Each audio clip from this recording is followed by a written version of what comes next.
Memang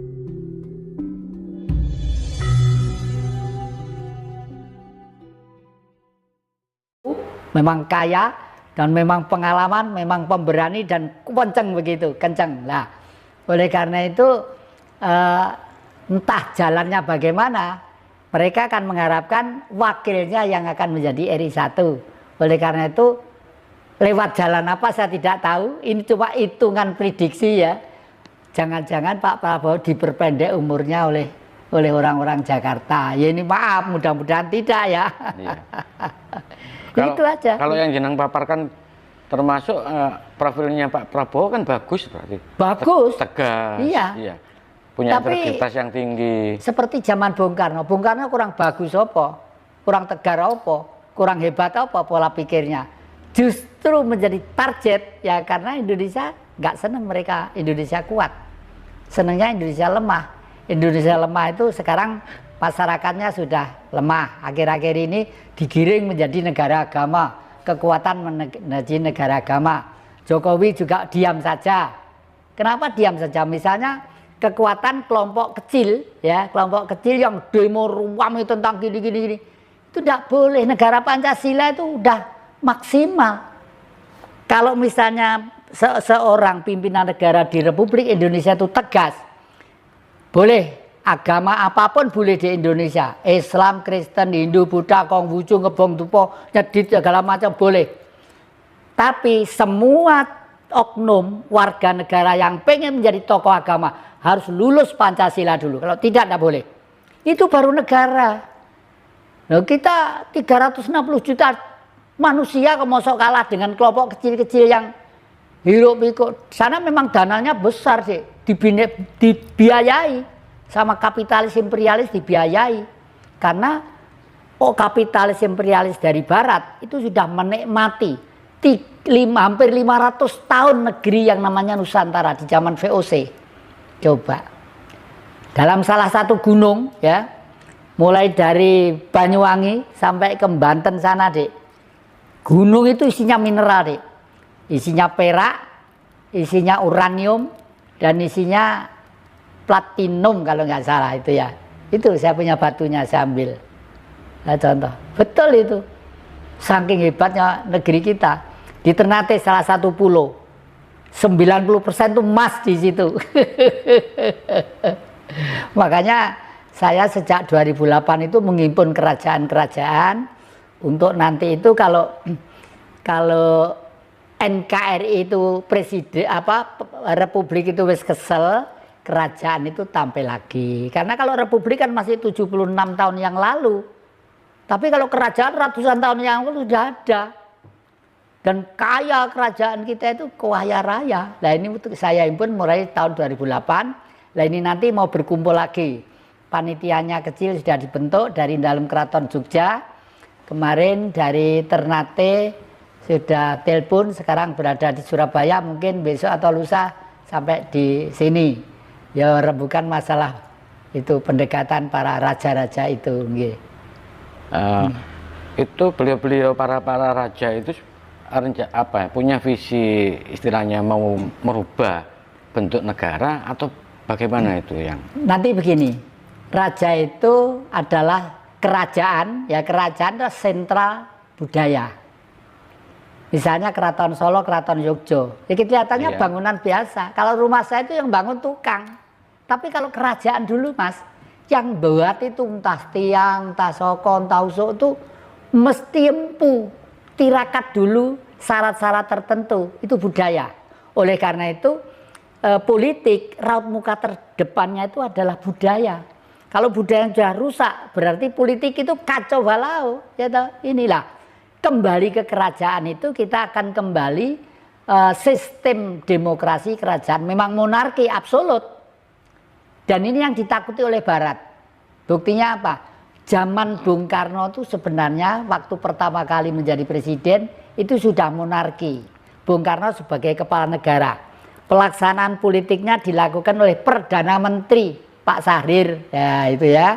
Tapi karena Perdana Menteri, karena sistem ini nanti itu menakutkan Barat. Kenapa? Karena kepala negara punya hak absolut. Misalnya Perdana Menteri keliru melaksanakan politiknya, udah dipecat gitu. Nah ini makanya waktu itu hatinya rakyat terhadap Bung Karno tuh hebat. Contoh apa?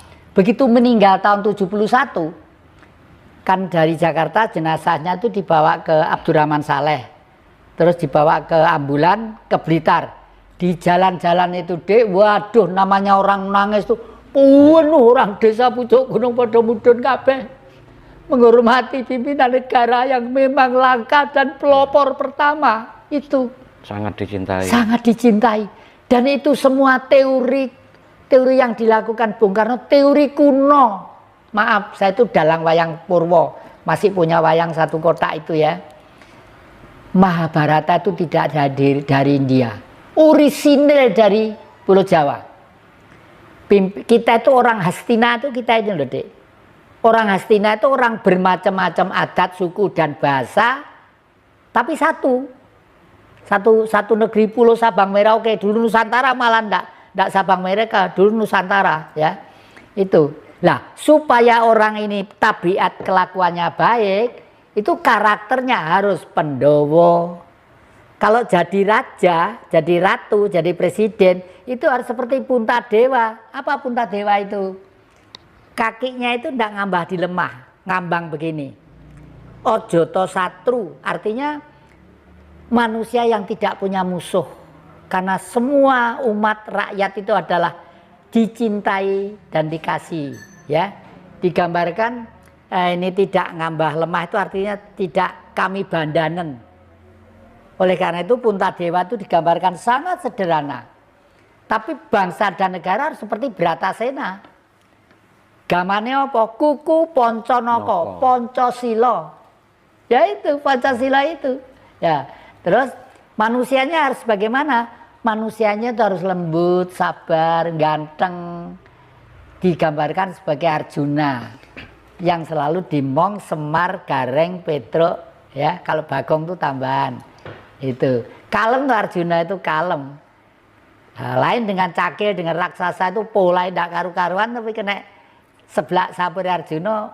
Nah itu karakter bangsa Indonesia. Tetapi demokrasi dan keadilan sosial seperti Nakulo dan Sedewa itu kembar sih.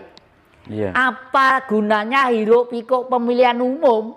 Apa gunanya hiruk pikuk coblosan presiden, coblosan menteri, coblosan iki, coblosan MPR, DPR kalau rakyat tambah menderita?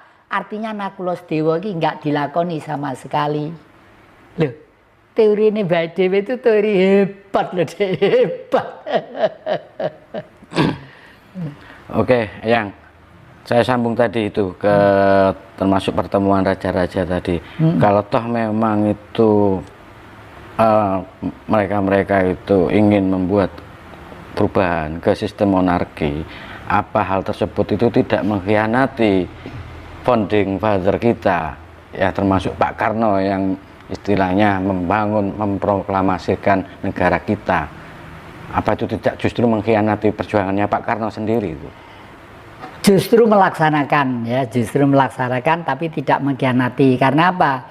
Oleh karena itu saya sebagai sosok oknum yang dulu pernah tahun 62 Bung Karno ngendikan, pesen sama saya, Jatim besok yang teruskan Bapak. Pikiran saya tidak pernah tidur. Sekarang tuh saya sebuah rel supaya tidak tabrakan dengan negara kita. Ini Republik Indonesia dipimpin Pak Joko Widodo. Ini Republik Pancasila yang didirikan oleh Jatikusumo dan kawan-kawan. Lalu tugas politiknya apa? Ini dijabarkan dulu. Republik, re itu kembali, publik itu rakyat, kembali ke rakyat. Kita semua yang ikut menjadi warga Republik Pancasila menyatu dengan rakyat sekarang ini, membaur, menggiatkan bersih desa berdesa, tempat-tempat peninggalan leluhur, entah candi, entah sumber-sumber, entah apa gitu ya, patung-patung dipelihara dengan baik begitu.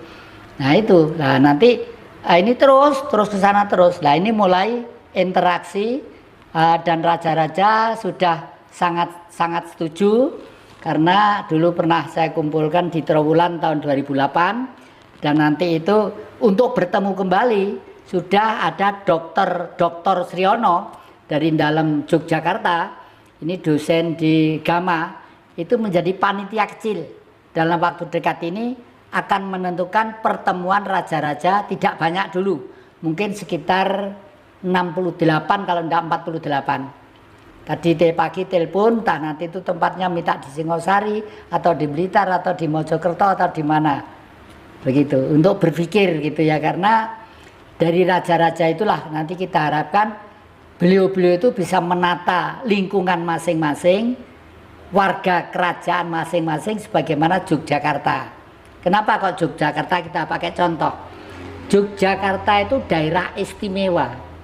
Sampai dulu pada waktu setelah kita merdeka, Bung Karno pun tinggalnya di sana.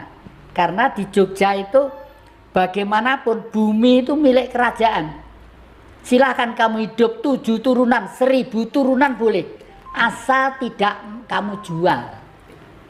Kalau dijual, nanti lama-lama sertifikatnya dibeli orang lain, lama-lama negeri ini yang milik orang lain. Itu, nah itulah hebatnya ya.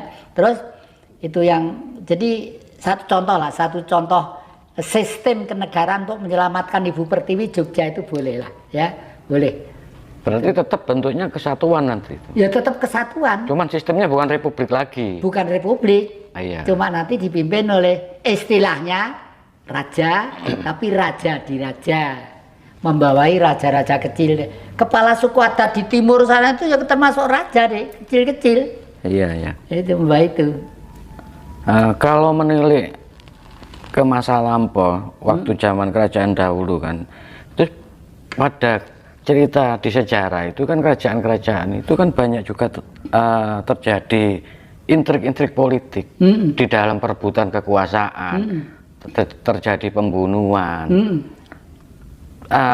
Pertanyaannya gini, kalau toh nanti misalnya bentuk sistemnya itu monarki, apa kira-kira itu tidak akan terulang kembali itu ya? Era modern ini justru malah tidak. Ya karena apa? Apa gunanya teknologi Android ya?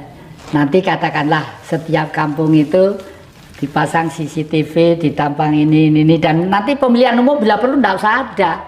Misalnya di desa A, wes wong desa A ngumpulo. Pemane jumlahnya orang itu ada 300 orang ya, kursi kepala desa ndak ada. Sudah nggak usah pemilihan. Masa orang satu desa itu kamu ndak tahu di mana seseorang yang cerdas, bijak, jujur, berhati suci dan mengabdi kepada masyarakat. Wonten Pak, sinten niku Pak De Slamet, Pak De Bejo, Pak De napa? Wis kono junjungan bareng-bareng dokokno kursi. Nuwun sewu Pak Slamet, Pak Bejo, tulung dusun mriki dipun ayomi. Wis ngono enak. Menika wonten bengkok semanten mangke pun garap sareng-sareng kangge Bapak.